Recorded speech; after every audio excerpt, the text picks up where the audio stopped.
इस वक्त आप आराम से बैठकर इस वीडियो को देख रहे हैं, मगर मैं आपको कहूं, आज जिस जगह पर आप अभी बैठे हो वो जमीन आज से करोड़ों साल पहले 8,500 डिग्री के तापमान से उबल रही थी, या जिस जगह पर आप बैठे हैं वो जगह लाखों सालों तक बर्फ से ढकी हुई थी। ये दोनों बातें सच हैं। इस 15 मिनट की वीडियो के अंदर आप पृथ्वी के 450 करोड़ साल के सफर को देखने वाले हैं।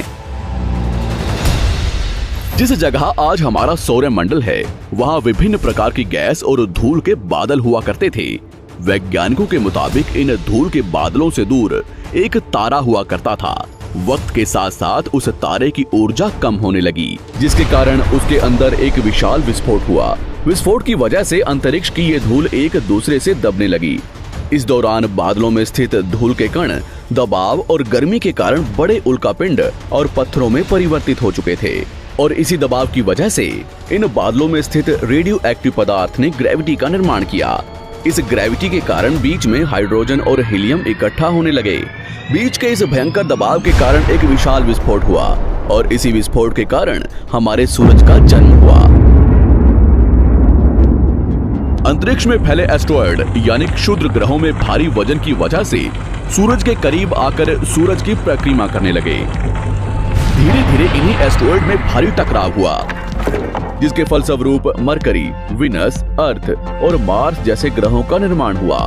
वैज्ञानिकों के मुताबिक उस वक्त पृथ्वी और मार्स यानी मंगल ग्रह के बीच थिया नामक ग्रह सूरज की परिक्रमा किया करता था। पृथ्वी पर ग्रेविटी होने की वजह से सूरज की परिक्रमा करने वाले एस्ट्रॉयड अब पृथ्वी की परिक्रमा करने लगे, और धीरे धीरे करोड़ों सालों तक ये पृथ्वी पर गिरते रहे। और ऐसी घटना हमारे पड़ोसी ग्रह थिया पर भी हो रही थी, जिसके कारण थिया पृथ्वी के और करीब आने लगा और आकर पृथ्वी से टकराया। इस भयंकर टकराव की वजह से पृथ्वी के हिस्से कणों के रूप में अंतरिक्ष में फैल गए और एक रिंग्स की तरह पृथ्वी की परिक्रमा करने लगे। इन्हीं परिक्रमा करते हुए कणों में टकराव होने लगा, जिसके कारण हमारे चांद का निर्माण हुआ।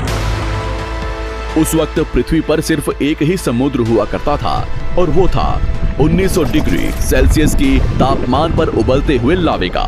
उबल रही थी वो सारी चीजें जिसे आज आप अलग अलग नाम से जानते हैं। वक्त के साथ साथ पृथ्वी धीरे धीरे ठंडी हो रही थी, जिसके कारण पृथ्वी के भारी तत्व जैसे धातु और रेडियो एक्टिव पदार्थ पृथ्वी के केंद्र में जाकर इकट्ठा हो गए, और हल्के पदार्थ पृथ्वी की सतह पर आ गए।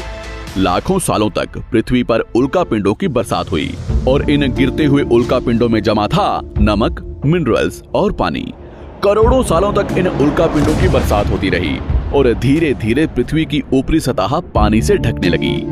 वैज्ञानिकों के मुताबिक यही वो वक्त था जब दूर गहरे पानी के अंदर निकलते ज्वालामुखियों से पहली बार सूक्ष्म जीवों का निर्माण हुआ। लाखों सालों बाद एक वक्त ऐसा आया जब पृथ्वी की पूरी सतह पानी से ढक चुकी थी।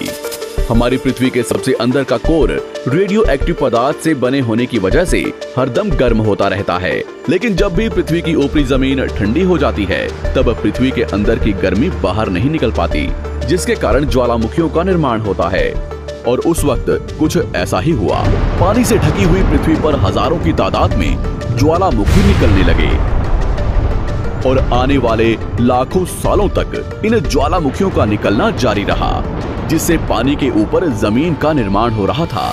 इस वक्त भी पृथ्वी पर वातावरण ना होने की वजह से अंतरिक्ष से उल्कापिंडों की बरसात हो रही थी।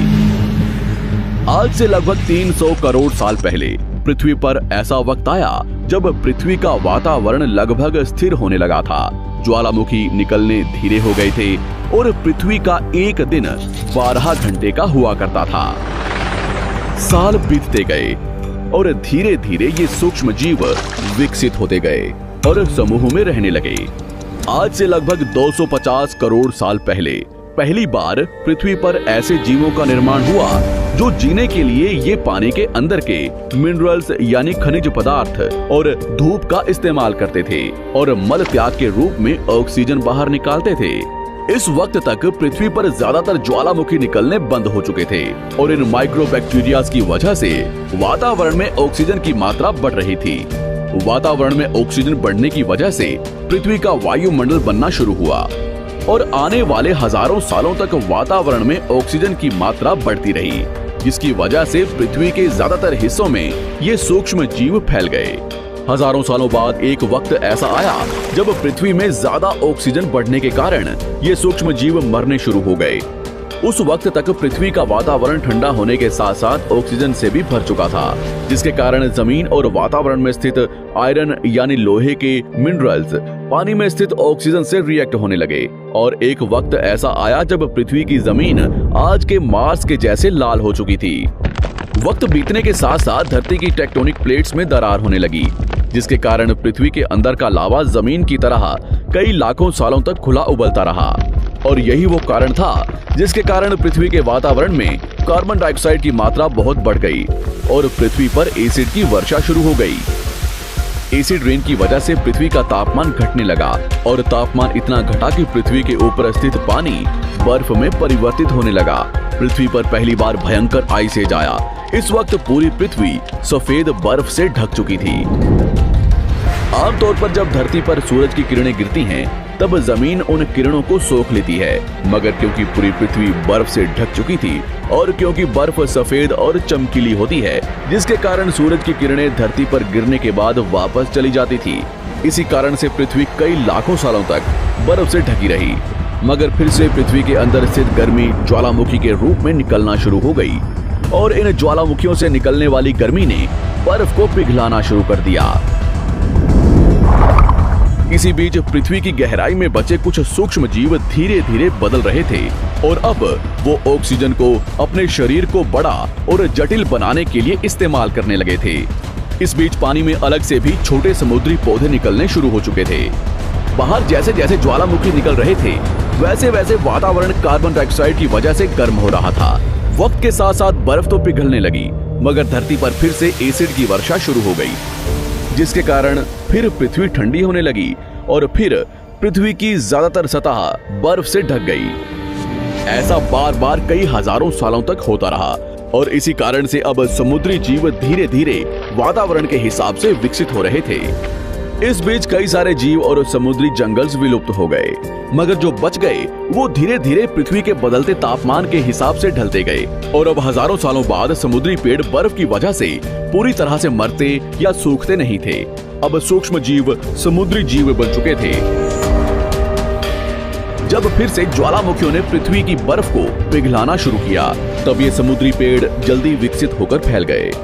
धीरे धीरे वातावरण में ऑक्सीजन की मात्रा बढ़ने लगी और पृथ्वी पर होने वाली एसिड की वर्षा कम होने लगी। वातावरण में ऑक्सीजन आने की वजह से पृथ्वी की ओजोन लेयर्स मोटी होने लगी और आज से लगभग 47 करोड़ साल पहले पृथ्वी की ऊपरी सतह पर पहली बार मोसोस नामक प्लांट उगना शुरू हुआ।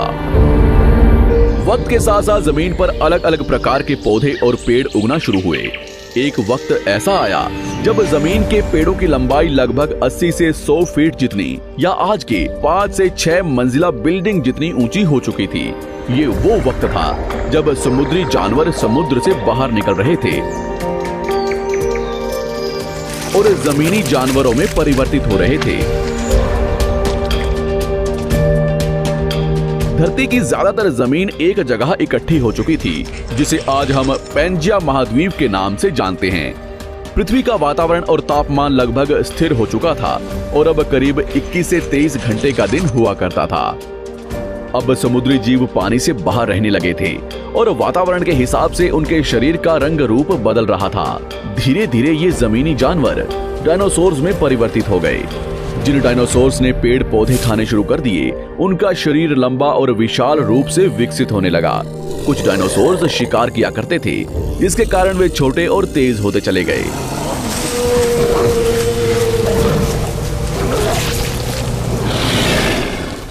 पृथ्वी की ऊपरी जमीन एक जगह इकट्ठी होने के कारण ज्यादातर जमीन रेगिस्तान और बंजर हो चुकी थी।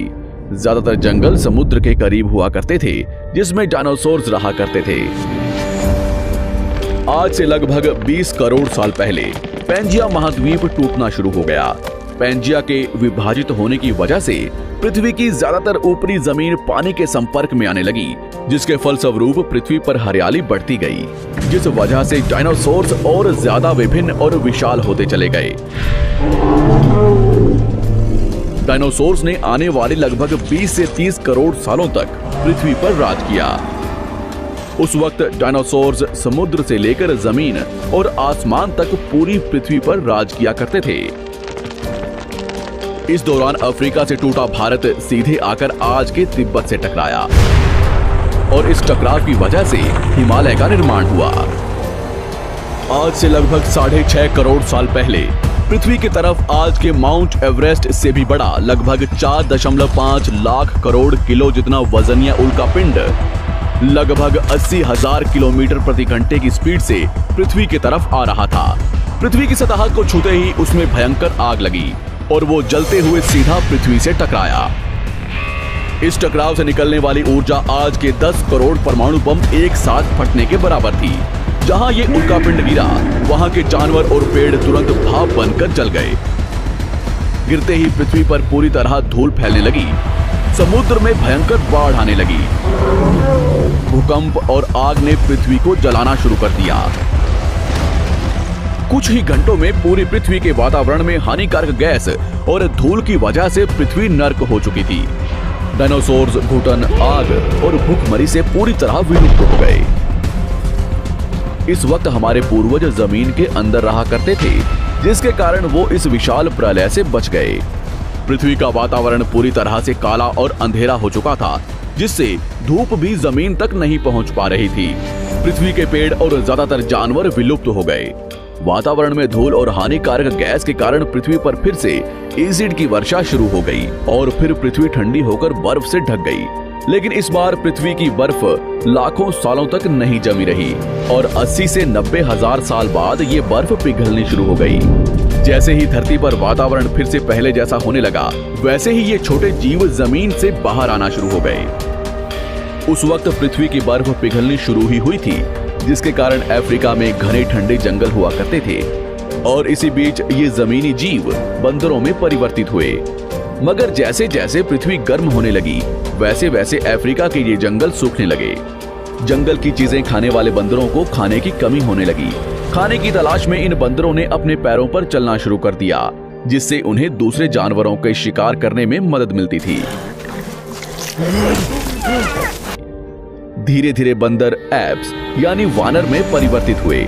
खाने की तलाश में ये एप्स पृथ्वी के दूसरे हिस्सों में फैलने लगे और धीरे धीरे उनके शरीर का रंग रूप वहां के मौसम के हिसाब से बदलता गया। वक्त के साथ साथ हम आदिवासी बने। हमने हथियारों से लेकर आग का आविष्कार किया। हम धीरे धीरे इंसान के रूप में विकसित हुए।